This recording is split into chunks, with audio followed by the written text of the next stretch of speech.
Hey guys, hope you're all doing well. We are taking a request this week on the video into the Porsche Taycan braking options you have available on this car. And notice I pronounced it Taycan. There will always be somebody that contributes in the comments to say you're pronouncing it wrong. Now there is actually an official Porsche way to pronounce this, which, as I understand, is Taycan. Now, it doesn't really matter. It's only a car and it won't be offended. So just say it in a way that makes you happy. And I think even if you do pronounce it correctly, there'll still be someone telling you that you're pronouncing it incorrectly. So what are we talking about this week? Well, we're having a look at the brakes on this car in depth, but not just this Taycan. We're going to be discussing all the options you have available if you're looking at one of these cars. If you're configuring from new, then you have multiple options available. Of course, if you're buying used, then you're going to get the brakes that car comes with. But let's start at the top. What are the options available? Well, there are three specific braking options you have available on this car. There is the base steel rotors, not stainless steel, they're just steel. You'll notice they rust up if you leave them for any length of time, as do any steel rotors. Then next up you have the PSCBs, or Porsche surface coated brakes. These are up a level, more expensive, and they are coated in tungsten carbide. They're actually just steel underneath, but they have a top coating, and that top coating is designed to provide greater performance but also significantly reduce brake dust. And then of course at the top of the range, which this car comes with, it's a Turbo S, they are fitted as standard. That is of course PSCBs, which is Porsche ceramic composite brakes. They are the daddy of the brakes on this system, and of course they are lighter. You're not going to get any fade, and I'll come on to fade in a minute, and also hardly any brake dust at all. And they kind of look pretty cool as well, I think, on this car. You get the big yellow calipers and the kind of mottled surface that the PSCBs come with. But they're also the most expensive. So if there were any issues with them, you could be looking at significant outlay to replace them. So what should you go for? What should you consider? Well, really, it depends on your use case for this car. And one thing that I do want to talk about before we get to your specific use case is the prices and what you might be expecting to pay should you need to replace them. And should is a very important word here, because it's highly unlikely that you're going to be replacing the brakes on this car ever, regardless of what type of brakes you're running. And we'll come to the reason why in a bit. But costs, so costs do vary. Are you going to go through Porsche, or are you going to go through an Indy, or maybe even do it yourself, if you know what you're doing, of course. But still, you're probably looking at around about £500 per corner for the rotors, and a couple of hundred maybe for the pads to be done. It shouldn't be significant cost for steels. It's really the same as any other car, and my recommendation would be to go independent for that, as always. Then of course, next up you have those PSCBs, which are a bit more expensive. They run at about £1,000 a corner for those rotors. Again, another level up, you've got those PSCBs, and they are probably about 3 to 3.5 grand per corner. So significantly more expensive than your base steels and your PSCBs. Now, I did state that it's highly unlikely that you're going to be replacing your rotors at all on your Taycan in probably the entire time that you own it. The reason for that is because it's a Taycan and it brakes via regen most of the time. In fact, Porsche say in this car you're going to be doing 90% of your braking via regen. In fact, the lifetime of the car, 90% of this entire car's lifetime of braking should be via regen. So you are hardly ever using those discs, those rotors and those pads at all. So your use case, we need to discuss that as well. I have tracked this car around Silverstone and it was brilliant fun around Silverstone. If you're regularly tracking a car, folk might say you should probably go with carbon ceramic brakes because you're going to get no fade, they're much better at higher temperatures and much better bite as well, much less likely to fade. There are three types of brake fade to consider. There is friction fade, there is friction fade, there is fluid fade, and there is pad fade to consider. They're all possible types of brake fade. The friction fade is when the pads get too hot, can't apply proper friction onto the discs. Fluid fade is when the brake fluid boils, so you get gas inside the fluid and reduce braking. And then there is pad fade, when the pads become far too hot, off gas, and you're pressing the brake and kind of nothing happens. I never experienced any of that at Silverstone, and as I can understand, as people I've spoken to who also track their Taycan, some have steel rotors, they've never experienced it either. And the reason for this is Porsche braking in general. I would say Porsche braking capability is up there with one of the best in the automotive industry, something that is really important for them. They've always said if a car has the ability to go very fast, and Porsches do, it also needs to be able to stop very easily as well, very quickly, very safely.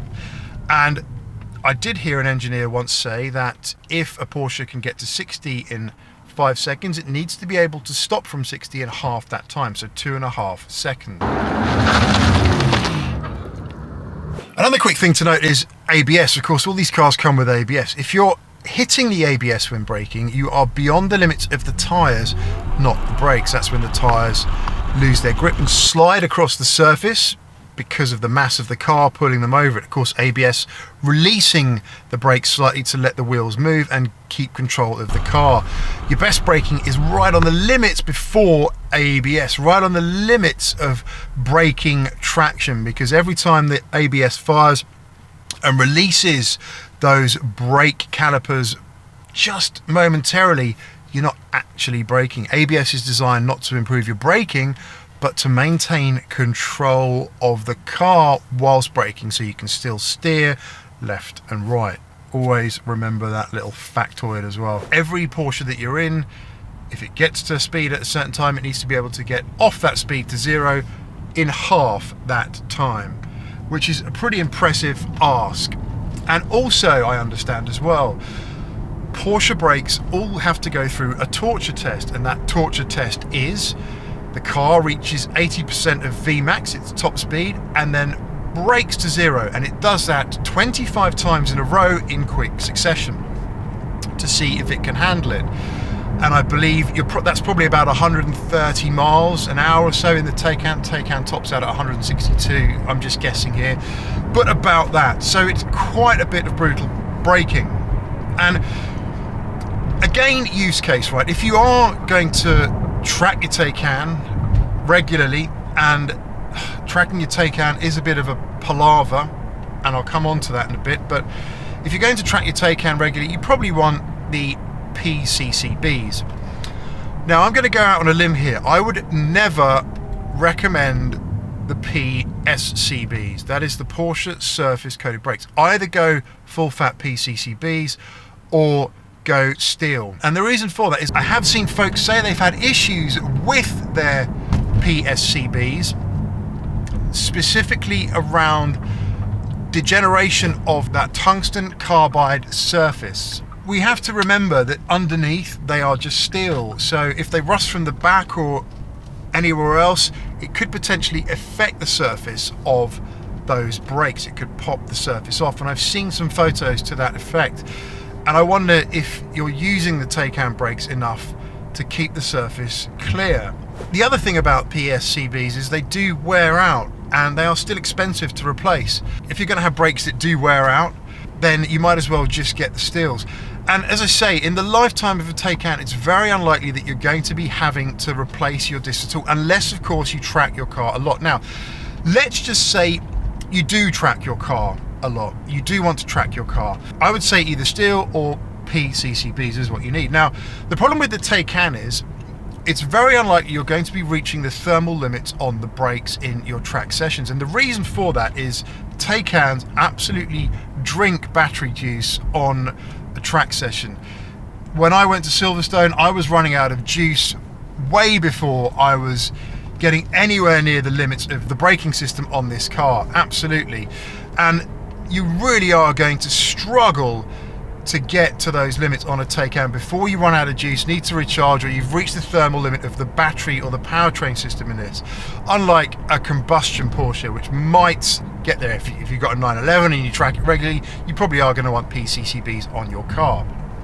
So if you do track your Taycan regularly and you've got stainless steel rotors, it's a lot of car to stop. You may well be in a situation where you are potentially having to replace those in the lifetime of the car.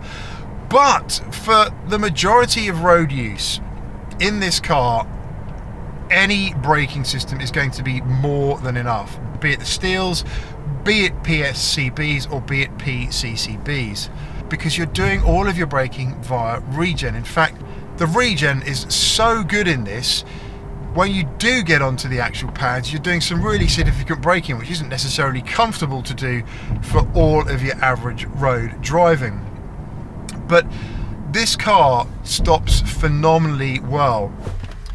Right, so let's see how well this stops. Let's get up to speed, safe road of course.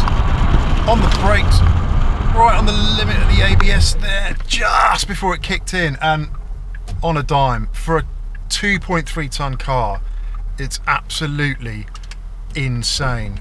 Really, really good braking performance, and this is pretty uncomfortable, to be fair. It's that brutal. And maybe it could be a little bit better with some slightly warmer tyres, right? But there you go.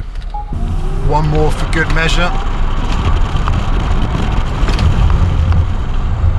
Just hold your foot. You've really got to hold your foot just so close to when the ABS comes in. As soon as you feel the ABS come on, I'll just back off the pressure a little bit. And the pedal feel isn't too bad when you get hard on the brakes on this car.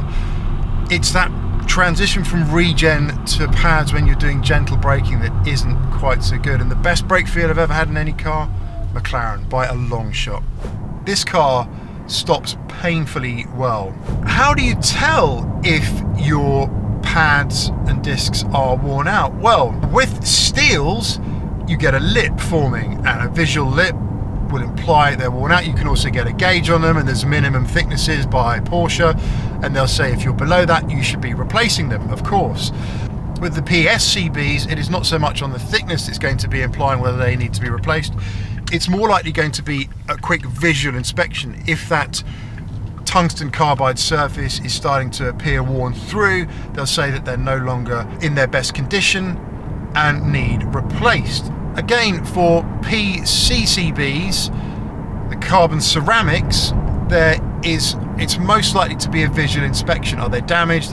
Has that top coating started to wear off? And there is a specific tool that is used by Porsche to ascertain whether or not they need to be replaced. All carbon ceramics as well have a weight, and if the weight drops below a specific threshold as well, again, they could argue that they need to be replaced, but that's not necessarily a method that they would use. So that is it. To summarize, if you are looking at a Porsche and you want to track it, then stainless steels, you may have to replace those. I wouldn't recommend ever running PSCBs if you're tracking your car a lot. PSCBs are much better.